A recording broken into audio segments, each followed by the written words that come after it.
Good morning, everybody. So with today's video, let's talk about Dolce & Gabbana The One EDT, launched in 2008. This is the original.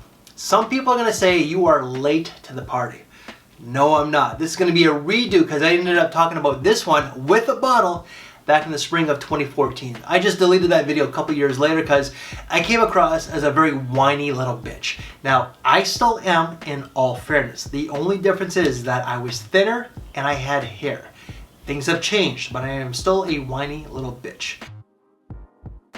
But I deleted that video because I was actually in York Street filming it on the sidewalk. York Street is our fancy dancy bougie district of Toronto. But I was on the sidewalk, people were going by me and I was just kind of complaining. Yeah, I still put out that video. So yeah, no, I deleted that video because people were saying, hey, it's a public sidewalk, and you're not wrong. Definitely matured then. So it's going to be a sample instead of the bottle. This is the EDP. So I got the EDP. I don't need this, but this is good.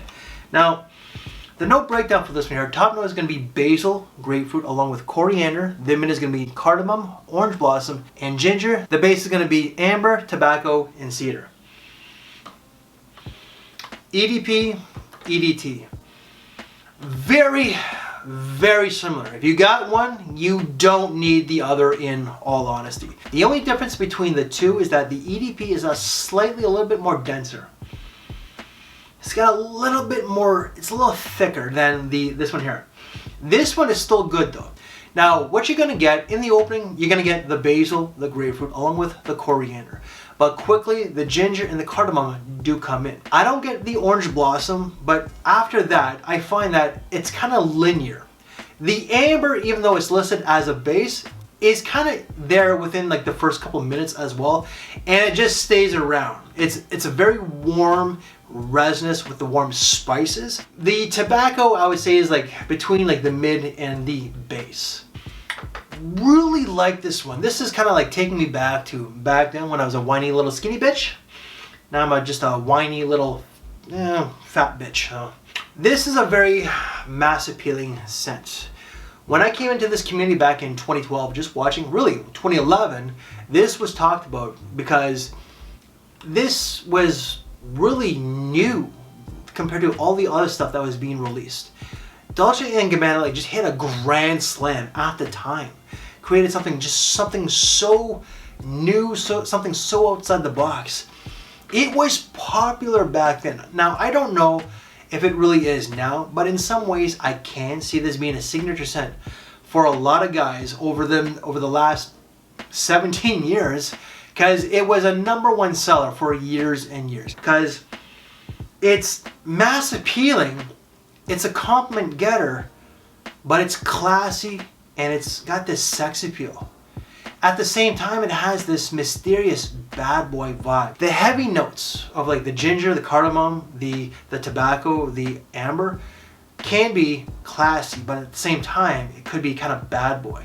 This is a great suit and tie fragrance. It's a tuxedo scent, but I do think that you can wear this with a leather jacket and a black tee. I would play it safe and go with a black tee because the juice itself, this is very ambery, very warm. It's lighter. It's still warm and ambery, but it might stain a white tee. Just super versatile, signature scent worthy. Again, this is a signature scent for many just regular guys, not fragsters.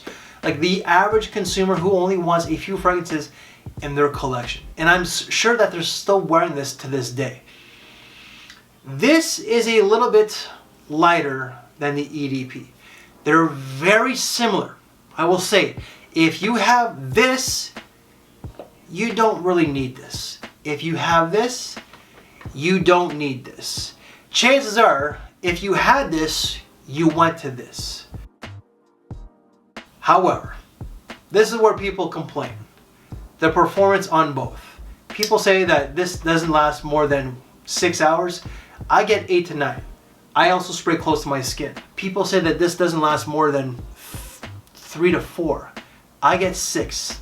7 is kind of pushing it, so I would say 5 to 6, but I also spray closer to my skin. I really enjoy the smell because it is bringing me back to a simpler time. When I'm one of the OGs. I'm one of the old grandpas still around in this community. There's not a lot of us left. A lot of us are leaving, retiring. This reminds me of when the community was just more tight-knit, more about the artistry, more about the fragrance instead of these sales. But I really like this one. Now, if you're interested in getting this one, this is going to cost you about $60 Canadian for a 50 ml. That's about $40 to $45 USD. For a 100 ml, about $80 USD, 55. However, I would say go with this one here. This is still a great fragrance, and I'm glad that I revisited it. But I just don't need it. I really just don't need it. It is bringing me back though. So guys, quick little take of Dolce & Gabbana, the One EDT. Let me know your thoughts down below. I still wish that I kept that video just for the sake of comedic purposes, because you guys would definitely laugh at how much I was just coming across as whining and complaining. It was also a long day of recording, so we were approaching the end of the day, so my energy was definitely off, but I wish I kept that video just for the purpose of you guys laughing at my own expense. I don't take myself too seriously. Any other videos that I've done from this brand, they will all be down in the description box below. If you like this very video, please drop me one of these.